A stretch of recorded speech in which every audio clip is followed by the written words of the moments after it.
Broadcasting from Salisbury University campus, this is WSDL Ocean City, NPR News Talk 90.7. Putting Delmarva first.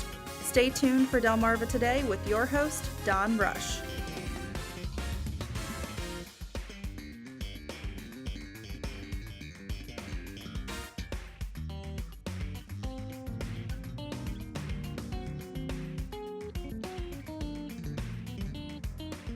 The Senate health care bill is dead, or is it? Welcome to Delmarva Today. This is Don Rush. With the loss of two more Republican senators, Majority Leader Mitch McConnell announced this week that the upper chamber will not be taking up the legislation at all. Then the Kentucky Republican offered a measure to repeal but delay. That has died with moderate Republicans deserting GOP ranks. Meanwhile, President Donald Trump finally suggested just to let the Affordable Care Act fail.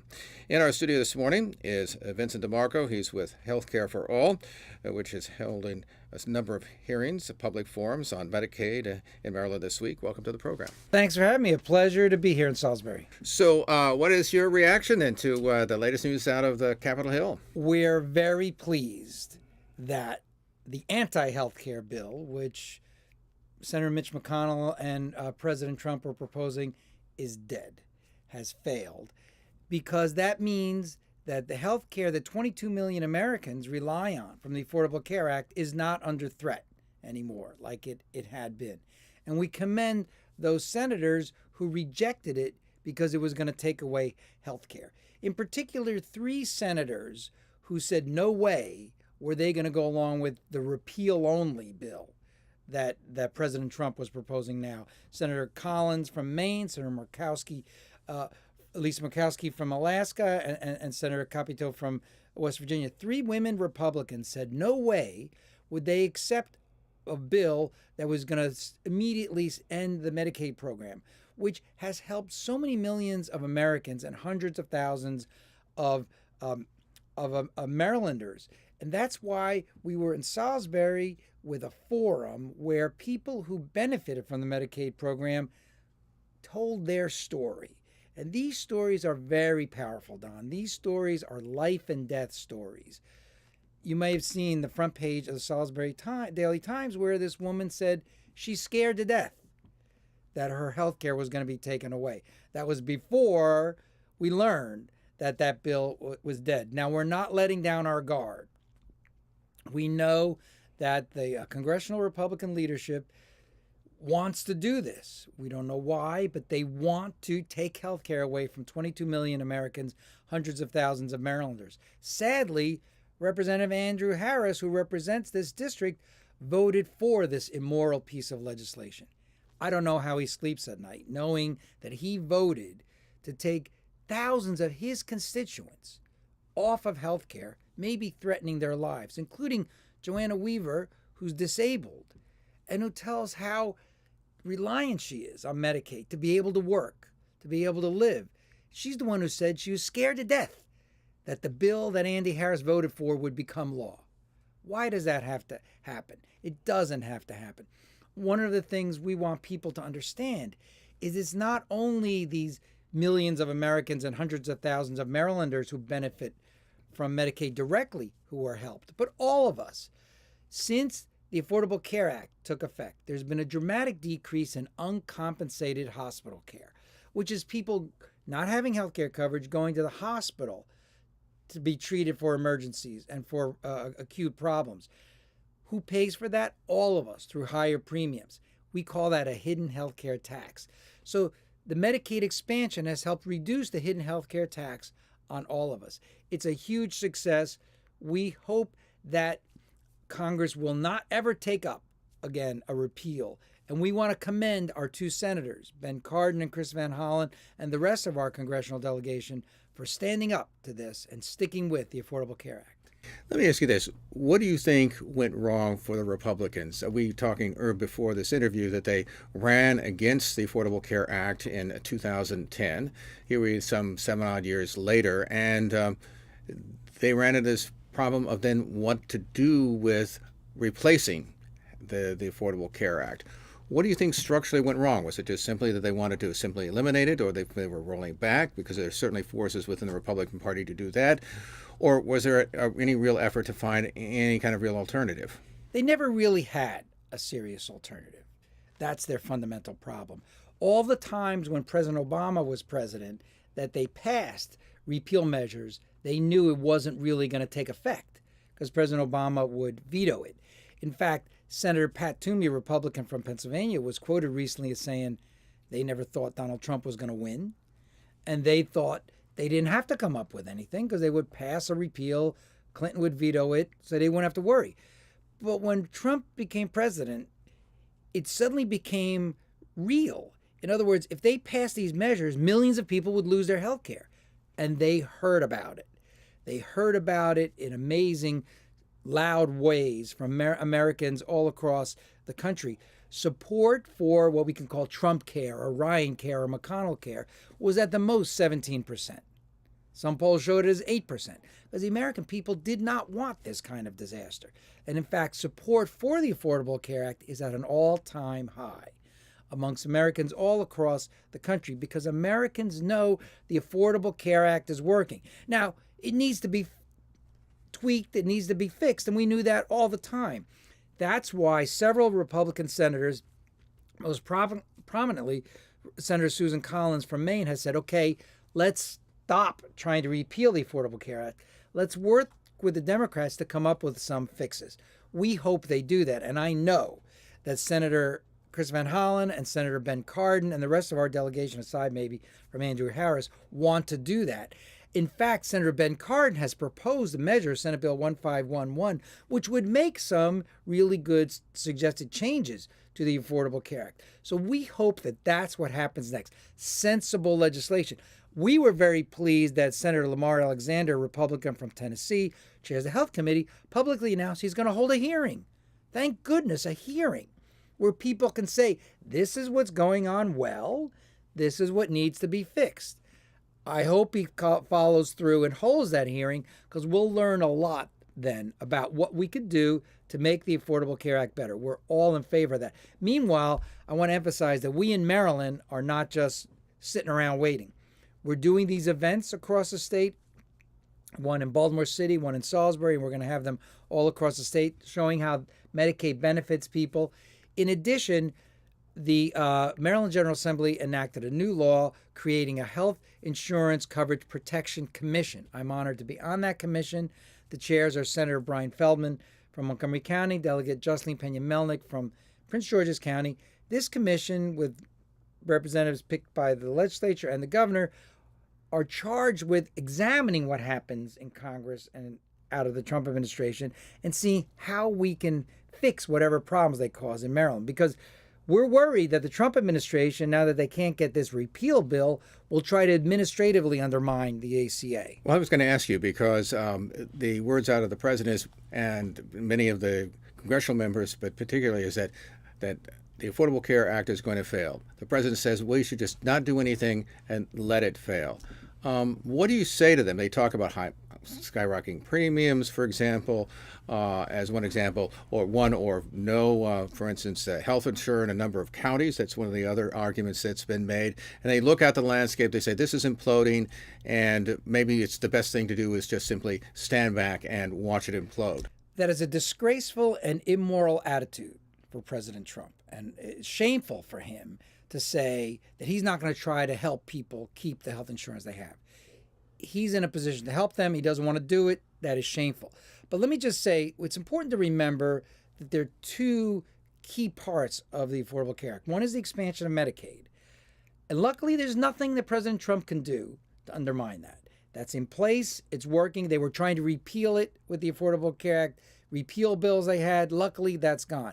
And that's millions of Americans, hundreds of thousands of Marylanders, including many thousands right here on the Lower Shore, who are benefiting from the Medicaid. They're not going to be able to undermine that too easily. The private insurance in the Affordable Care Act does depend on some government actions, including keeping the subsidies in place and making sure they enforce the requirement that everybody get health care so that there's a pool of insurance to keep premiums low. So there have to be some actions. And one of the things we're hoping Congress will do is to shore up those things so the Trump administration can't undermine it. If President Trump and his administration try to do things that would undermine the Affordable Care Act and violate the law, luckily, Attorney General Brian Frost now has the authority to sue them to stop them from doing it. Our commission's going to look carefully. So they better watch out, because if they try to do something, like they tried on the travel ban where Attorney General Frost went to court, if they try to do something which flagrantly violates the Affordable Care Act, we're going to urge Attorney General Frost to sue them. If they do other things which don't violate the law but still undermine the act, we may have to take some actions in Maryland to protect the Affordable Care Act private insurance. But one of the things I want to emphasize, one of the reasons premiums have been going up is the fear of insurance companies that these repeals were going to pass, because that would have undermined the Affordable Care Act, and they were trying to protect themselves. Hopefully now the failure of McConnell Care and Ryan Care and Trump Care will encourage the insurers that the Affordable Care Act is there to stay, and they can stabilize those premiums. But we want to work with Senator Cardin, Senator Van Hollen, and the rest of our delegation in Congress to make sure the Affordable Care Act is as strong as possible. What about this idea that the administration might just simply withhold subsidies? Well, is that legal? I mean, they can't do that without Congress. Okay.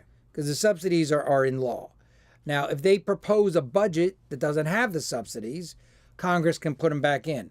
And I'm pretty confident they will, because enough Democrats and Republicans aren't going to say you can't have those subsidies that would, they know, throw people off health care. I just don't think that's going to happen.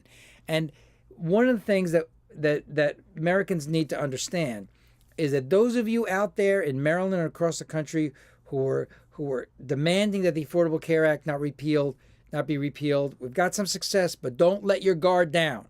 Keep up the pressure to keep the Affordable Care Act going.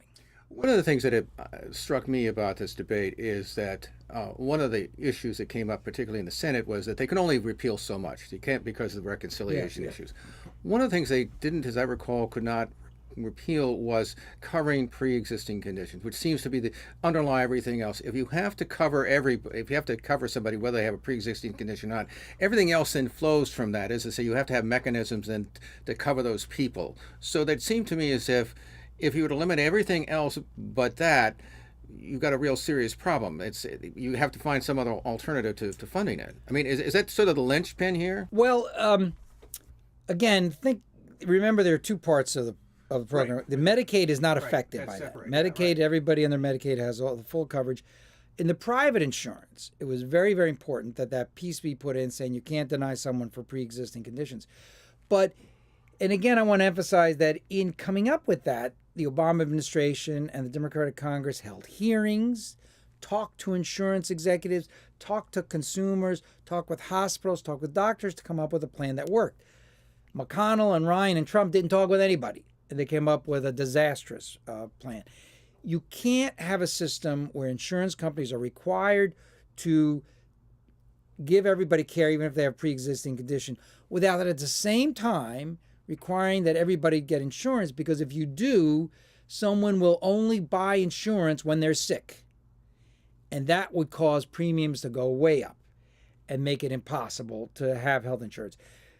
When you say insurance companies, you can't deny somebody if they have a pre-existing condition, you also have to say everybody needs to chip in and be part of the system. That's the only way it works. It seemed to me, well, I mean, the answer in terms of everybody chipping in was this idea that you would have, for instance, people who are young who may perhaps even get in health insurance, and they pay this penalty, and you're sort of encouraging them, as opposed to just simply taxing everybody, right? Which is a separate thing. Right. Well, I mean, was that a very efficient way to get everybody to pool in? It's the most effective way, and it's worked in Massachusetts for years under former Governor Romney. They enacted this law that has this personal responsibility and this requirement that insurance companies cover everybody.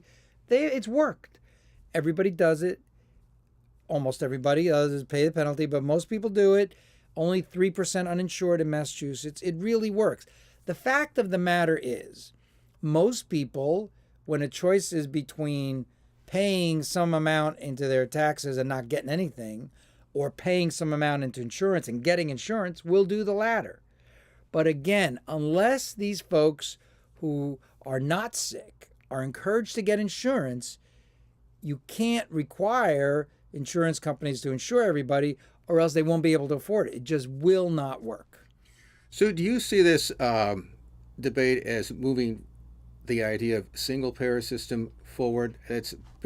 People have now begun to talk a little more about that, even though I personally see that as a long way away, given we have all this infrastructure for the current system. We need to focus on making the Affordable Care Act work. And there's a lot to do there. And I know that at the state level, a single payer would not work. The state of Vermont tried it, studied it, and a progressive governor there decided it just can't be done at the state level. So let's not have that distracting discussion. Let's focus on making the Affordable Care Act effective. And one of the things that we have to put a lot of attention on, whatever kind of coverage system you have, is the underlying causes of increased cost. And one of those is high prescription drug prices. That is something we need to deal with. And in Maryland this year, we passed the first law in the country prohibiting price gouging by off-patent and generic drug manufacturers. Our wonderful Attorney General Brian Frosch now has the authority to go to court and stop this from happening. And he's going to take advantage of that. And we thank virtually the whole Maryland General Assembly for voting for that. And the governor decided not to sign it, not to veto it. But unfortunately, he wrote a letter which has provided ammunition to the drug corporations who are suing to stop the effective date of that law. And the letter said what? The letter said the law is unconstitutional, too vague, but I still don't want to sign it or veto it. It's unfortunate that he wrote that letter, because that's ammunition the drug corporations are using to go to court. Now, I just want to say also, Governor Hogan did something really good yesterday. He joined 10 other governors from across the country in saying that Congress should not repeal the ACA. So we thank him for that. But we are kind of concerned that he wrote this letter giving ammunition to the drug corporations. We're confident that Attorney General Frosch will prevail in court and defend that law. So we're going to enforce that law. And we actually have a website your listeners should think about. healthcareforall.com/hearmystory. healthcareforall.com/hearmystory. That's where people can write on there in English or Spanish if they've been subjected to skyrocketing prescription drug prices. Tell us your story, and we'll pass them on to the Attorney General if they could be the basis of a lawsuit, or they'll help us build a case for additional legislation. We want to go back in 2018 with more legislation to do something about skyrocketing prescription drug prices. How do you rate Governor Hogan in terms of this battle over health care? As you mentioned a moment ago, he's certainly has distanced himself, it seems, from the repeal effort, even though he, in his own words, certainly has said that he believes that the Affordable Care Act is failing. That's certainly his view, but he wasn't crazy about the Senate or the House version for that matter. How do you see him handling this issue at the state level in terms of legislation, in terms of just approach to dealing with the health care here? Well, it's an excellent question, and first of all, again, we thank him for writing that letter. There are other governors who have done more, like John Kasich of Ohio, and we hope that he'll do as much as they are in opposing these bad measures in Congress. Here in Maryland, we are disappointed that he wrote that letter on a prescription drug law, and we hope that in the future he'll work more closely with us to do something about prescription drug prices. We want to work with the administration to make the Affordable Care Act work. And there's an excellent man named Dr. Howard Haft, who's now running the Health Benefit Exchange, and we know that he's interested in making it work. So we want to work with them to do that. And right now, this commission I mentioned, I think, is the most important vehicle going forward to figure out how to make healthcare work in Maryland. And that commission is comprised of people picked by the legislature and by the governor. Again, I'm honored to be on it, and we're going to be looking very closely at all these issues. The first hearing is on August 1 at 1 o'clock in Annapolis. So members of the public are welcome to come and hear what's going on. So one of the basic issues, it seemed to me, is that the Affordable Care Act was essentially an insurance reform act, that it wasn't really designed in principle to deal with the rising health costs in terms of whether it's the cost of a hospital or cost of drugs, for example, or just visits. And these are all fee, for service transactions. What do you think needs to be done in order to reform the healthcare system to get those costs down? What kind of countervailing force can you see applying that downward force? Because in a lot of other countries, for example, it's the government that pushes down all these prices. Yeah. Well, first of all, the Affordable Care Act does contain significant provisions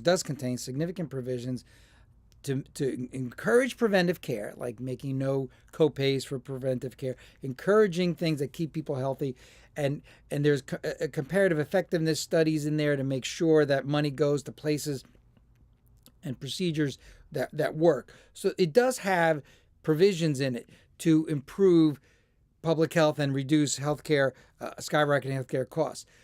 It was unfortunate that there was nothing in there on prescription drugs. That was out of it. One of the things that should be done at the federal level that Representative Elijah Cummings has been pushing for is to simply allow the Medicare agency to negotiate with the prescription drug companies. It's really shameful that they can't. The VA does and gets good prices. Why can't Medicare? That would help a lot to reduce prescription drug prices. That's one area that the Affordable Care Act has not dealt with, which needs to be. So that's why we're trying to deal with that at the state level. Another very important thing that's happened here in Maryland is our all-payer hospital system, which is now incentivizes hospitals to keep people healthy rather than paying them every time somebody comes into the hospital. So we're working on implementing that better. And we at the Citizens Health Initiative are working on a program called the Maryland Faith Health Network, where we're bringing congregations and hospitals together to give people support before and after they go to hospital, keep people healthy. We need to do more things like that. So the Affordable Care Act is a good base, but at the state level, we need to do a lot more. Do you think that ultimately a public option is something that's going to be needed? It's an idea we should definitely consider. We should definitely consider at the federal and state level. It's going to be virtually impossible to pass that in Congress. It couldn't even be passed under a Democratic Congress when they passed the Affordable Care Act. Can it be done in Maryland? We're going to look at that with this commission. So what do you see in terms of going forward, the prospects for health reform? And obviously the folks who are supportive of the Affordable Care Act certainly saw this as a victory. Yes. But as I indicated before, the question is it really dead, or is it some form of it really dead? Is there the political will to push forward? Do you think that Obamacare is so now rooted in the system that they're going to have to figure out a way to make it work? Well, Senator Van Hollen sent out a message to everybody saying, "Don't let down your guard," right. And that's absolutely true. And people on Eastern Shore should specifically let Representative Andy Harris know that his vote was a bad one. You should never do that again, vote to throw so many people off their health care. But I think it's going to be very difficult for the Republican leadership in the Senate to pass a bill that both the right wing, like Senator Ted Cruz, and the more moderates, like Senator Susan Collins, both want to vote for without any Democratic support. I just don't think that's possible.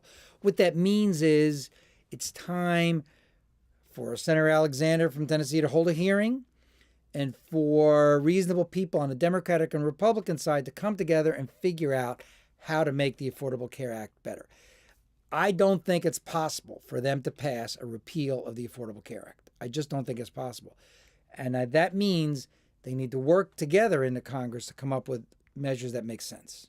So, is it then that the Affordable Care Act, or a lot of the major features, pre-existing conditions as an example, or even the expansion of Medicaid and so on, are those so deeply then rooted into the system that we are going to be living with that legacy forever? Because one of the things I remember in 2012 talking with some Republicans right after their convention, and my observation was that when you get a program like this, with its teeth into the ground, it's hard to then pull them back out. Or as they like to say in the Middle East, there are facts on the ground, you can't get rid of them. Yes. That's exactly the right way to put it. When there are 22 to 30 million Americans, hundreds of thousands of Marylanders, whose health care depends on the Affordable Care Act, taking that away from them, I believe, as the Republican leadership found out, becomes near impossible. And that's good for all of us. So any final thoughts for the folks who are perhaps scared that despite this You victory, can rest more easy tonight. And frankly, Don, there are millions of Americans who've been scared to death since November 8th of last year that their health care was going to be taken away. Tonight, they can sleep more easily. They shouldn't rest, should continue to let their members of Congress know they want the Affordable Care Act in place. We can all rest more easy. And go to healthcareforall.com. You can see what we're doing. And again, I want to get people to go to healthcareforall.com/hearmystory if you've been subjected to prescription drug price increases that hurt you, because we want to know about that. We want to work together to make sure the Affordable Care Act stays in place and that we build on it to achieve our goal of quality, affordable health care for all Marylanders. Do you think that this will then weigh into the election next year? It should. It should in Maryland, and it should everywhere. People like Andy Harris, who voted to throw so many people off their health care, need to be reminded of that. And he needs to have to defend having had that vote. That needs to be all across the country. And we're a completely nonpartisan organization, and we are very pleased that Republican Senators Susan Collins and others did what they did to stop the repeal of the Affordable Care Act. Democrats and Republicans everywhere need to be running on building the Affordable Care Act and not destroying it. We've been speaking with Vincent DeMarco. He's with Health Care for All, and of course on this week in which a major defeat certainly for the repeal of the Affordable Care Act, but we will see what the next chapter holds. So appreciate you stopping by and chatting with us. Thank you. This has been Delmarva Today. I'm Don Rush. Thanks for listening. Thank you for watching Delmarva Today, a production of Delmarva Public Radio. Production and audio engineering by Chris Frank. Hosted by Don Rush. For podcasts, visit delmarvapublicradio.net or subscribe to the Delmarva Today podcast on iTunes. Delmarva Today can now be seen on PAC 14. For the Delmarva Today schedule, visit pac14.org or view the latest issue of the Daily Times.